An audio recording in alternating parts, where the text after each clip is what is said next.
Assalamualaikum warahmatullahi wabarakatuh. Perkenalkan, nama saya Alvinita Bangaola dengan NIM 64231468. Kali ini saya akan menjelaskan mengenai analisis kinerja keuangan PT Bluebird, PT Bank Danamon Tbk, PT Malaka Trust Insurance Tbk. Nah, di sini saya akan menjelaskan apa sih analisis kinerja keuangan itu. Jadi analisis kinerja keuangan itu adalah proses mengevaluasi kondisi keuangan perusahaan berdasarkan laporan keuangan untuk mengetahui tingkat kesehatan perusahaan, kemampuan menghasilkan laba, memenuhi kewajiban serta efektivitas dalam mengelola aset dan modal.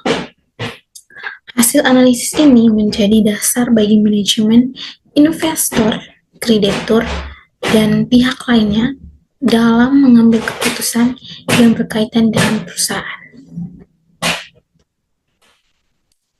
Selanjutnya, tujuan dari analisis kinerja keuangan. Jadi tujuannya itu adalah untuk menilai kemampuan perusahaan dalam menghasilkan keuntungan, memenuhi kewajiban jangka pendek maupun jangka panjang, kemudian mengelola aset secara efisien, serta mengetahui kondisi keuangan perusahaan secara menyeluruh. Nah, kemudian di sini saya akan menjelaskan sedikit perbandingan dari ketiga perusahaan. Jadi yang pertama itu PT Bluebird Tbk, merupakan perusahaan transportasi yang bergerak di sektor transportasi dan logistik yang termasuk dalam sektor non-bank. Di analisis kinerja keuangan pada perusahaan ini bertujuan untuk menilai kemampuan perusahaan dalam menghasilkan laba, mengelola aset, dan memenuhi kewajiban. Jadi analisisnya ini menggunakan rasio likuiditas, solvabilitas, aktivitas, dan profitabilitas. Nah, selanjutnya yang kedua ini PT Bank Danamon Indonesia Tbk. Jadi PT ini tuh merupakan perusahaan perbankan yang merupakan perusahaan yang menyediakan berbagai layanan keuangan seperti penghimpunan dana masyarakat, penyaluran kredit, serta layanan transaksi keuangan. Berbeda dengan perusahaan non-bank, analisis kinerja keuangan pada bank ini tidak berfokus pada laba, tapi juga pada tingkat kesehatan bank secara keseluruhan.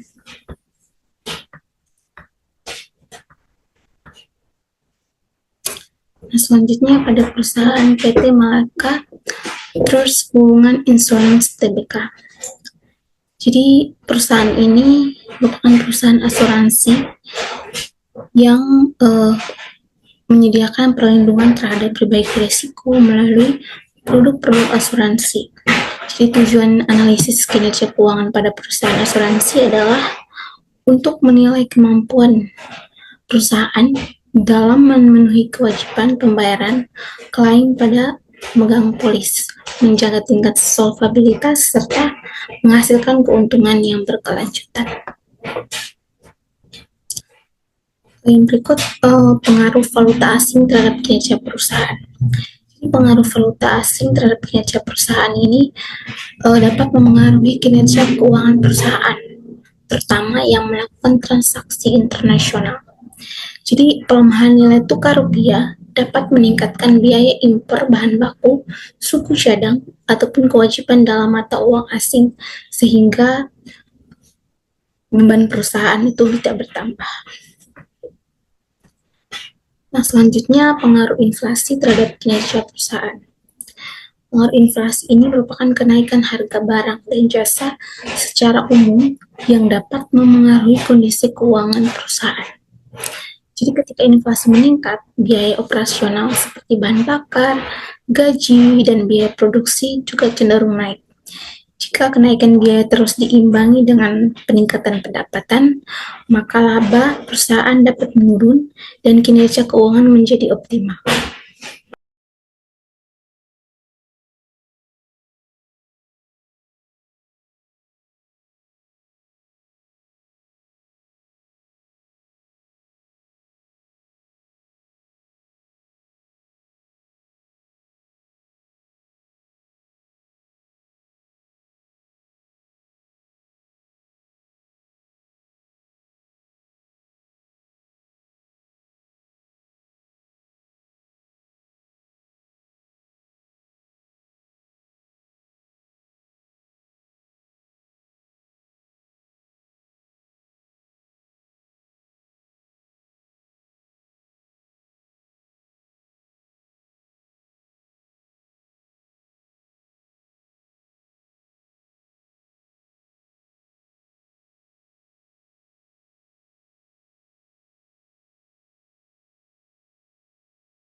Nah, jadi selanjutnya untuk heat map rasio keuangan di sini ada apa namanya warnanya ya. Jadi untuk warna merah itu nilai terburuk, kemudian kuning itu nilai menengah, kemudian hijau itu nilai terbaik dalam kelompok. Nah, jadi mari kita lihat untuk setiap rasio pada PT Bluebird.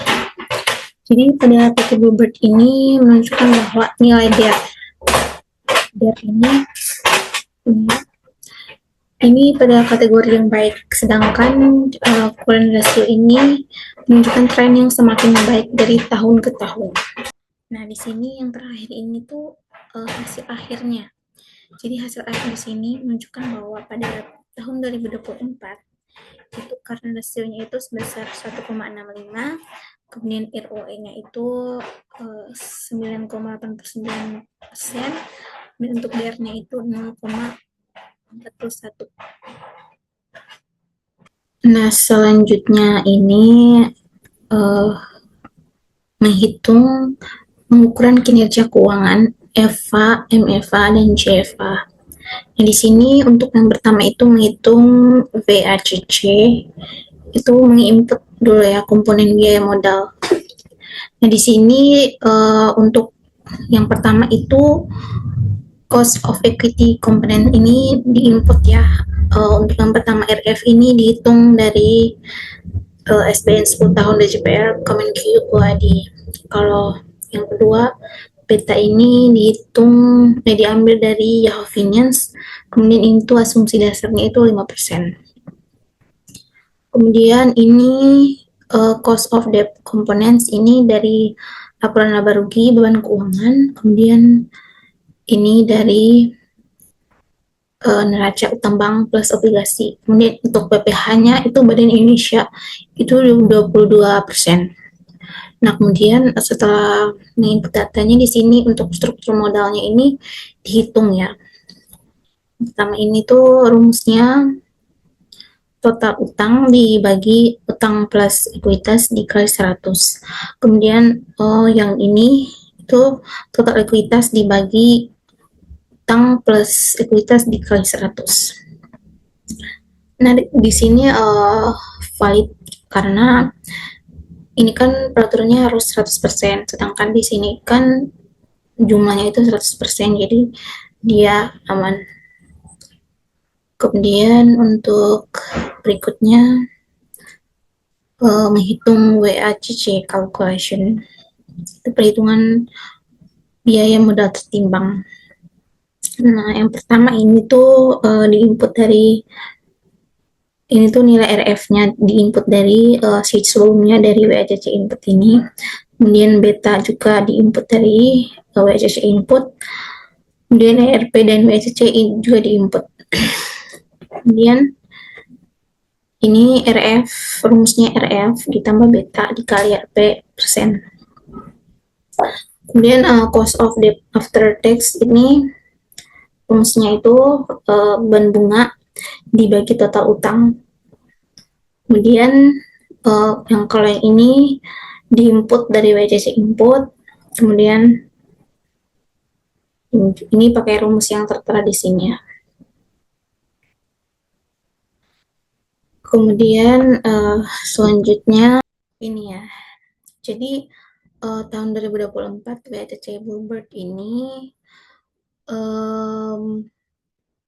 sebesar 7,64 ini ya WACC-nya. Itu 7,64%. Jadi nilai ini menunjukkan rata-rata biaya modal yang ditanggung perusahaan untuk memperoleh pendanaan. Jadi sebesar 7,64 WACC-nya. Kemudian untuk EVA-nya, jadi EVA ini tuh menghitung ekonomi value added atau EVA yang menunjukkan apakah perusahaan benar-benar menciptakan nilai ekonomi bagi pemegang saham. Jadi langkah pertama itu menghitung NOPAT atau net operating profit after tax. Jadi ya ini dari 2020 sampai 2024 dari laporan laba rugi. Jadi dari laba usaha. Kemudian ini diinput dari sheet WCC, kemudian ini otomatis dari EBIT. Kemudian yang berikutnya ini invested capital, modal diinvestasikan itu dari total ekuitas, kemudian ini dari utang bank plus obligasi. Kemudian ini positif ya nilainya untuk 2024. Jadi di sini ada keterangan bahwa nilai tercipta negatif itu di sini keterangannya positif itu nilai tercipta, kalau negatif itu nilai hancur. Jadi di sini ada grafik ya. Jadi dari tahun 2020 itu EVA sangat negatif karena dampak pandemi. Jadi menyebabkan laba operasi turun drastis. Sementara biaya hidup biaya modal tetap terus ditanggung perusahaan.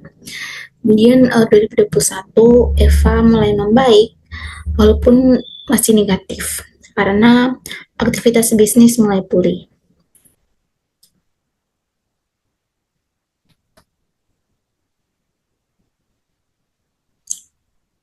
Kemudian untuk 2022 nilai EVA kembali meningkat karena NOPAT itu cukup baik atau cukup signifikan ya. Kemudian untuk 2023 itu EVA semakin mendekati nol, menandakan perusahaan semakin efisien dalam menghasilkan laba. Kemudian 2024 EVA akhirnya berubah menjadi positif sebesar sekitar 7,9 miliar. Yang berarti laba operasi setelah pajak telah mampu menutupi ke seluruh biaya modal dan menghasilkan nilai tambah ekonomi bagi pemegang saham. Kemudian untuk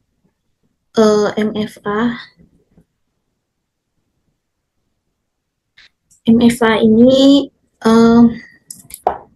digunakan untuk melihat apakah pasar memberikan nilai lebih tinggi nilai dibandingkan nilai buku perusahaan.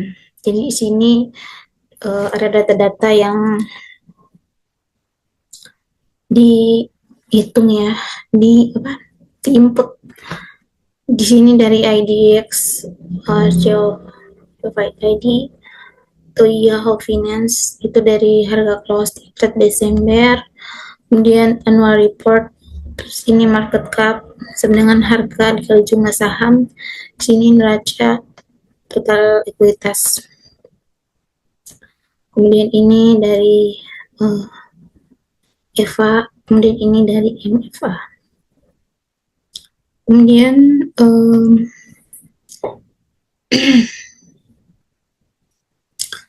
pada sheet ini tuh sensitivity analysis itu dilakukan untuk menganalisis sensitif untuk mengetahui pengaruh perubahan WACC terhadap EVA. Jadi simulasi dilakukan nih, mulai dari WACC turun 3% hingga WACC naik 3%. Kemudian ini untuk hasilnya itu dapat dilihat bahwa ketika WACC menurun, biaya modal juga menurun sehingga nilai EVA itu meningkat. Sebaliknya, apabila WACC meningkat, maka biaya modal menjadi lebih besar sehingga EVA akan menurun. Jadi artinya semakin rendah biaya modal perusahaan, maka semakin besar nilai ekonomi yang dapat diciptakan perusahaan. Nah, untuk di sini market cap-nya itu 336,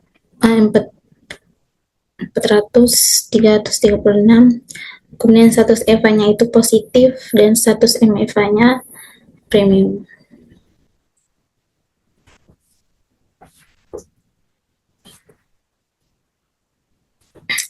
Nah, selanjutnya di bagian dashboard dari kinerja keuangan. Di sini bisa dilihat bahwa untuk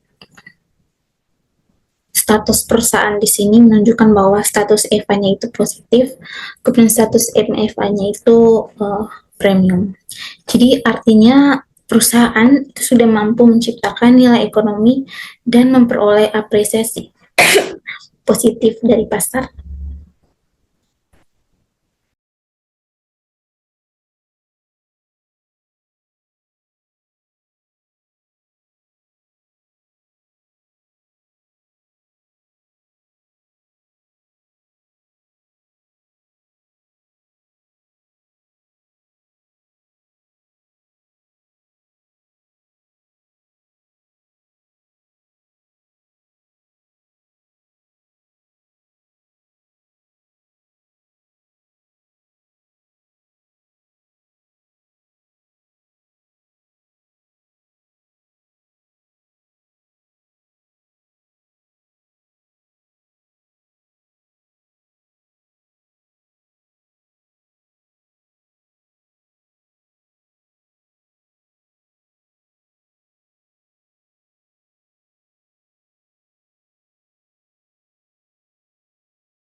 Nah, selanjutnya ini menghitung Altman S-score modifikasi.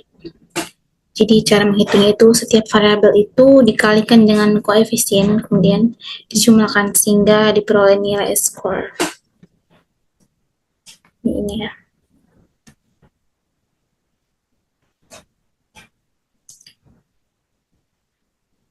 Nah, ini tuh ditambah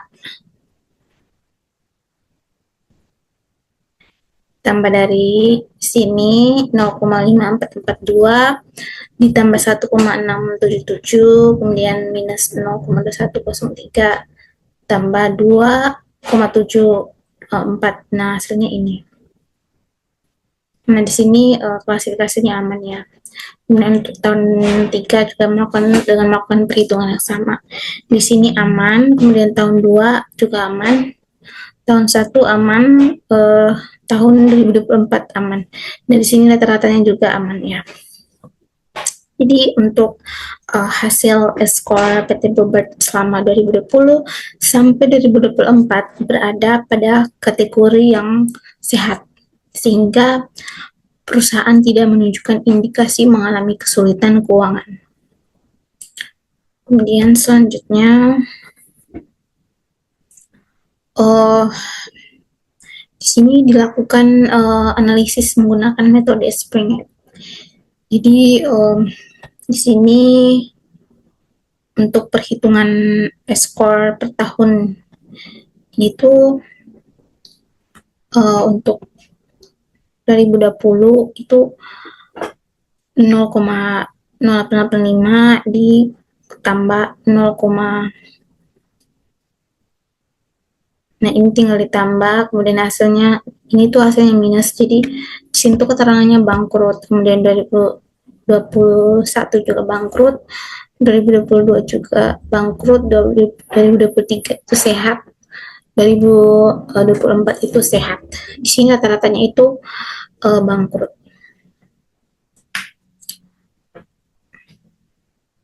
Jadi di sini bisa dilihat bahwa hasil perhitungan dari nilai Springett PT Bluebird ini termasuk di atas batas minimum, sehingga termasuk dalam kategori sehat.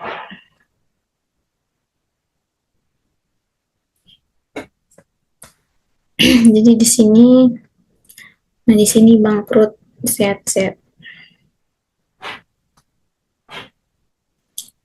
Nah kemudian di sini tuh penjelasan di sini tuh perbandingan hasil antara metode Altman dan Springett. Jadi tujuannya itu adalah untuk melihat apakah kedua metode menghasilkan kesimpulan yang sama. Jadi untuk hasilnya ini tuh dari hasil komparasi terlihat ya ini ya, bahwa kedua metode memberikan kesimpulan yang konsisten, yaitu PT Bluebird berada dalam kondisi keuangan yang sehat dan tidak berada dalam kondisi keuangan yang mengalami financial distress selama periode analisis, walaupun nilai skornya berbeda karena rumusnya masing-masing metode berubah. Namun hasil akhirnya tetap menunjukkan kondisi perusahaan yang stabil.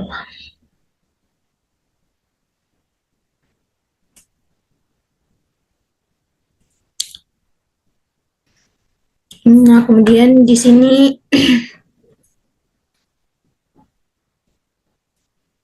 di sini untuk metode Altman itu aman, Springett itu ada dari 2020 sampai 2022 itu bangkrut, kemudian 2023 dan 2024 itu sehat. Nah di sini konsistennya itu beda ya, ada yang beda ada yang tidak. Jadi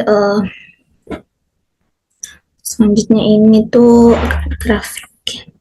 Yang pertama grafik untuk skor Altman ini tuh menunjukkan perkembangan nilai skor PT Bluebird selama tahun 2020 sampai 2024.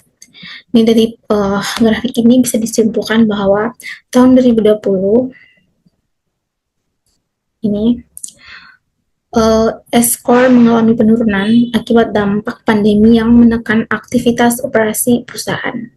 Kemudian 2021 itu meningkat secara bertahap. Kemudian 2021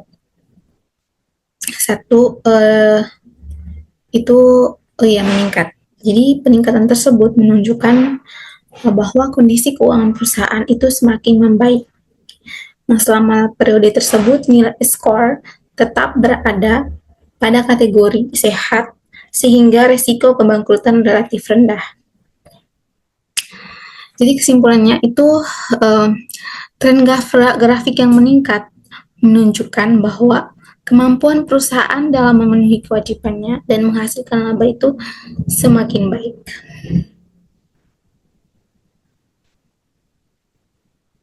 Selanjutnya ini untuk grafik skor Spring. Ini 2020 ini itu Spring itu sempat turun karena penurunan laba akibat pandemi. Kemudian di 2021 perusahaan semakin pulih, kemudian 2022 hingga 2024 ini terus meningkat. Nilai tersebut tetap berada di atas batas cut off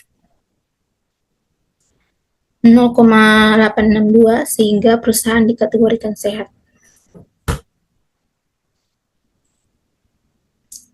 Jadi untuk kesimpulannya itu, grafik ini menunjukkan bahwa profitabilitas dan efisiensi penggunaan aset Bluebird semakin baik dari tahun ke tahun.